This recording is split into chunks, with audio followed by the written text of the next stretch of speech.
Right. Would you consider pardoning him? Well, he was essentially, I guess, sort of half innocent. Yes. I don't know what they do. He's still in jail or something, but he was celebrating a victory, but he seems, I guess it wasn't as good as a victory. Probably, you know, I was very friendly with him. I got along with him great. And seemed like a nice guy. I didn't know him well. But when I ran for office, he was very hostile. He said some not so nice things about you, sir. And it's hard, you know, like you, we're human beings. Right. And we don't like to have things cloud our judgment, right? But when you knew someone and you were fine, and then you run for office and he made some terrible statements. So I don't know, it's more difficult. It makes it more, I'm being honest, it makes it more difficult to do. But more likely a no for Combs, I would say so. Tonight, eyes on Diddy's fate. Trump calls a pardon more difficult, bail is denied, lawyers plot a redemption pitch, and insiders drop explosive claims. Everything you need in one timeline. Trump says friendship soured into hostility, and that makes any pardon more difficult. In court, Diddy was acquitted of sex trafficking and racketeering, but convicted on 2 prostitution-related counts. Prosecutors seek 51 to 63 months. Defense argues 21 to 27 months. October 3 is set for sentencing. They're wasting a lot of money if they're going to continue with that nonsense. And this one's a little bit more of a page 6 question, but back when you hosted The Apprentice, you mentioned once in 2012 that Diddy was a good friend of yours back then. He has since found himself in some very serious legal trouble. Yeah, that's true. Would you ever consider pardoning him? Well, nobody's asked. You had to be the one to ask, Peter, but nobody's asked. But I know people are thinking about it. I know they're thinking about it. I think some people have been very close to asking. First of all, I'd look at what's happening, and I haven't been watching it too closely, although it's certainly getting a lot of coverage. I haven't seen him. I haven't spoken to him in years. He used to really like me a lot, but I think when I ran for politics, he sort of, that relationship busted up from what I read. I don't know, he didn't tell me that, but I'd read some little bit nasty statements in the paper all of a sudden. You know, it's different. You become a much different person when you run for politics and you do what's right. I could do other things, and I'm sure he'd like me, and I'm sure other people would like me, but it wouldn't be as good for our country. As we said, our country's doing really well because of what we're doing. So I can't, it's not a popularity contest. So I don't know, I would certainly look at the facts. If I think somebody was mistreated, whether they like me or don't like me, it wouldn't have any impact. Trump's line, he'll look at the facts, but personal history complicates clemency. Media draws comparisons to other high-profile cases, yet every case hinges on its own facts and timing. Jag, what does this do to the culture when P. Diddy is arrested like this? I don't know what it's going to do. I know what they're intending for it to do. I can tell you what I'm hoping it will do. Wake people up. Wake up. Too many people were shocked today. Too many. Way too many. I've been saying this for 4 years, publicly. Why are you surprised? Why is anyone shocked?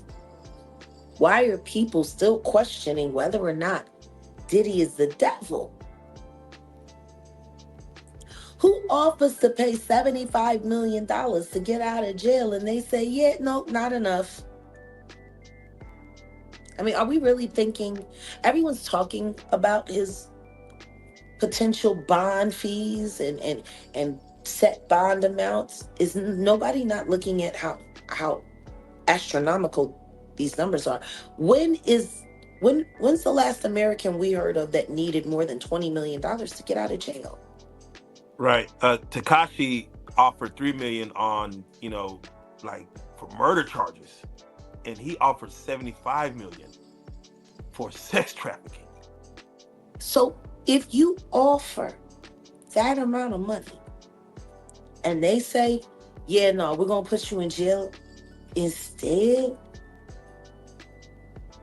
yeah, I really thought they was going to let him go. I had started to think that he was going to get the bond. I was happy with ankle monitor, relinquishing your passport, no G5s, no more freak off, no 2C. I thought that, but no bond, no bail. That's amazing. Jaguar's point lands. If a reported $75 million isn't enough to secure bond, the court is signaling high risk. In federal court, strict guidelines and a judge's risk calculus outweigh public shock. Suge, do you think he's going to be all right because someone's going to tamper with the jury? Is that what you're trying to say? He got enough influence, and I'm quite sure, don't seem like the prosecution is that bad against him. Don't seem like I think he got some favors with the government. I think they're going to show him a little leeway. It might not seem like it when it's all said and done, but I don't think he has nothing to worry about. I don't think he's worried because he's going to be federal. And if he gets convicted, Trump's going to pardon him. So what's the worry? You think the President of the United States would pardon Sean Combs for sex trafficking? Shit, he pardoned Michael Harris, who allegedly killed a Jewish teenager or had him killed. So they don't care about that. It's all about, what's in it for the long run and what the bucks say and what the Suge power of the Knight people. claims Diddy has leverage, the prosecution isn't strong, and that if convicted, Trump would pardon him. That's Suge's opinion. On the record, Trump has called a pardon more difficult. Ray J and Puffy definitely were lovers. Puffy allegedly gave him $10 million to, to an album. They never put one song of two brothers loving each other, whatever it's supposed to be in, You just said, Suge, you just said that Diddy and Reggie were lovers. Is that what you said? Ray J. I said Ray J and Puffy was lovers. Really? Yeah. Was that well known? Of course. If Trump gets elected, I really do believe in my heart there'll be a race war. That's why this message is not just to black people. You know what I'm saying? This message is to everybody. This man is really trying to turn us against each other and put us in a situation. America messed up.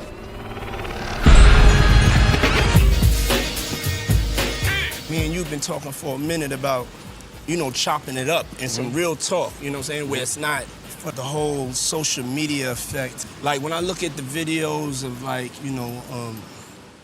Malcolm, Martin, Stokely, we're in a war of love versus hate.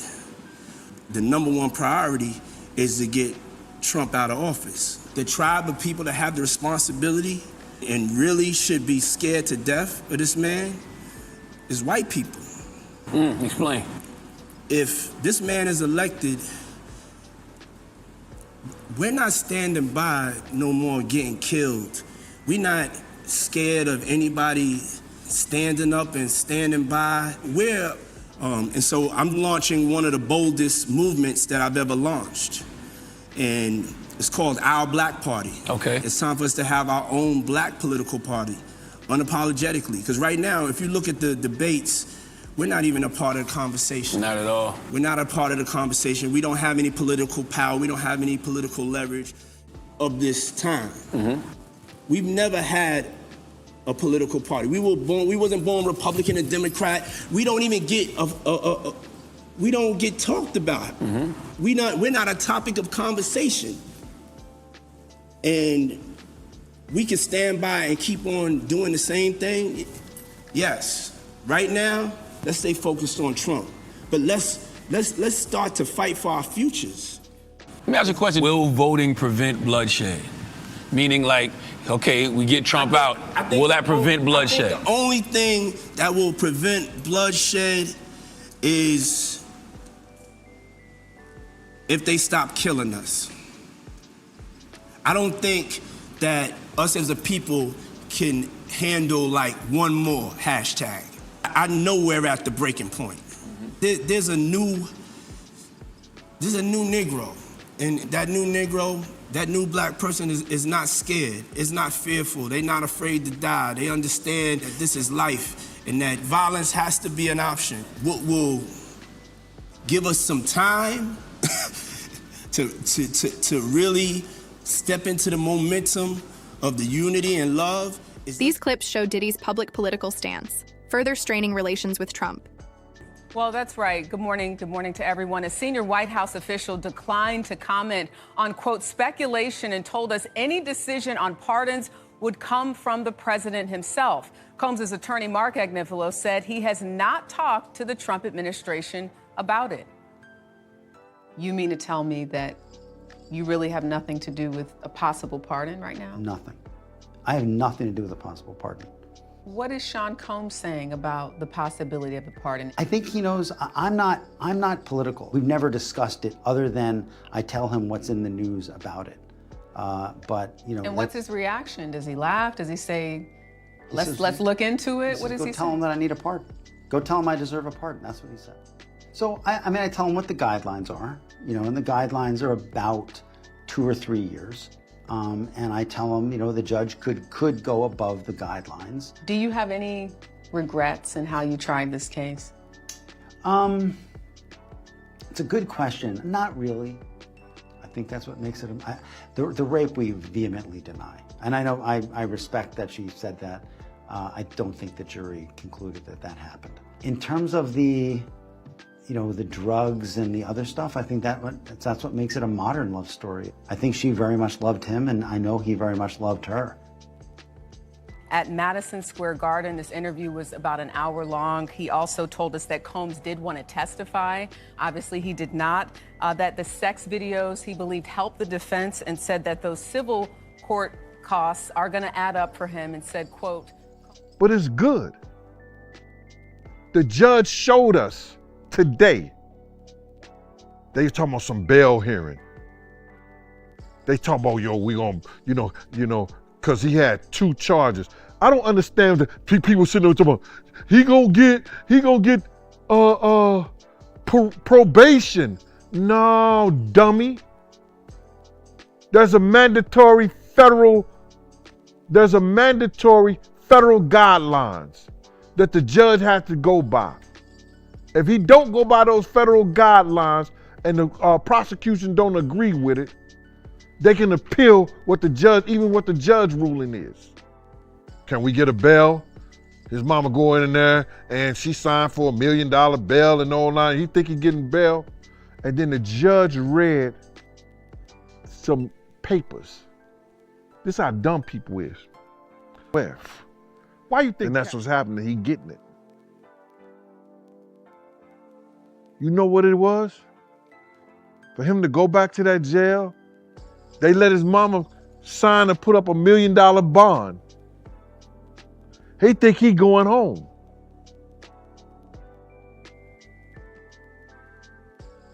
And the same judge that turned down a $50 million bond just turned down another $1 million bond. And Gene's commentary, agree with him or not, keeps circling back to one simple reality. Federal sentencing guidelines and the judge's record of denying bail carry far more weight than any noise on social media. He reminds us that mandatory minimums aren't negotiable, and once those federal guidelines are in play, even high-profile defendants can't simply buy their way out. The repeated bond denials, from $50 million down to just $1 million, signal how seriously the court views the risks tied to this case. And in Gene's eyes, that pattern speaks louder than celebrations online or speculation in the press. At the end of the day, the legal system, slow as it may seem, is built on rules, precedents, and procedures. And for Gene, that's the story worth paying attention to, not the distractions outside the courtroom. The road that is right in front of him is we are going to have to fight very hard and argue very intelligently to get him a reasonable sentence where he can get out in relatively short order. I think your assessment is very close to my assessment. And then he's out. So what does he do first? What he does first, and I think he does it for quite a while, is he is now present for his 7 children. He has a beautiful mother who is getting older. And I think he's going to want to spend time with his mother and with his kids and get reacquainted with them on the outside. They've all stood by him, of course, and they visit him in jail on a regular basis. But he needs to get back to his life with them, his life with the other people who love him and miss him. And that is going to be the next chapter and maybe the next. That is something, quite frankly, I hope for him. I hope he comes out and he does important things. He's working very hard in jail. I think he is spending a lot of time thinking about aspects of himself, maybe some of the aspects of himself that caused him to be there. I think he's someone who's very conscious of the fact that he has these, tremendous blessings in his life, but he also has imperfections, as we all do. And I think he's really spent a lot of time thinking about that. And the word that I used and, been using, and I want to use it now, is redemption. And redemption is earned. Redemption is not given. And I think he has done the hard work to earn redemption in the eyes of people, both his fans and his detractors alike. I think, real facts here. He has anger issues and has also had substance abuse issues. Is he getting professional help for both of those right now, and has he been? So the answer is yes. He has therapists that we have basically lined up for him from the outside. The MDC is very strong in certain areas. One of the areas it's not so strong in, it does not have meaningful programming. And so that is not really available to him on the inside, as though if he were at a traditional post-conviction facility, there'd be more programming for him. So we have put things together. He's working very hard in therapy. We know who his therapists are. We don't seek to break the privilege that they have, but I know that he's working hard on all these issues. As you might remember, we got him into a batterers program even before he was arrested on the federal case. And frankly, I wish he had done that 30 years ago. I mean, that is certainly an argument that I may make. I think I am certainly going to be asking the judge as a condition of his supervised release that he have appropriate counseling and therapy. I think he needs it. I think he thinks he needs it. And that's the important part. What I think is really irrelevant. He believes that he needs this. He believes that this would make him a better person. Defense is building a comprehensive sentencing memorandum, a portrait of Sean Combs through letters, treatment, remorse, and accountability, aimed squarely at the judge to argue for a measured outcome or structured confinement. After his finances and shit. But I don't believe, and don't quote me on this, but I'm damn near sure they would have a hard time to get his finances based on the sex trafficking, because he didn't make no money from that. He was paying $10,000 a week to this and paying the prostitutes and stuff like that. So he didn't make no money. But had he made money and he was selling them off, yeah, it could, you know what I'm saying? It could be like that. But I don't think they have a leg to stand on that. You understand? But the prosecution did a great job. You understand? For what they wanted. I want y'all to peep game right here. They wanted to humiliate him, embarrass him, put him in jail for a little bit, which they're gonna do. And they wanted to take his finances. Somebody gotta take that. Somebody gotta take that charge, man. How you feel about the people that feel like Trump, he might pardon Diddy? First of all, he gotta be charged and be in prison to be pardoned. You gotta realize that the feds could take this case for 2, 3, maybe 4 years. And Trump will be out of office. Bottom line, a pardon is difficult, sentencing is near, and the defense is selling redemption. Will the court show leniency or hold the line? Tell us below.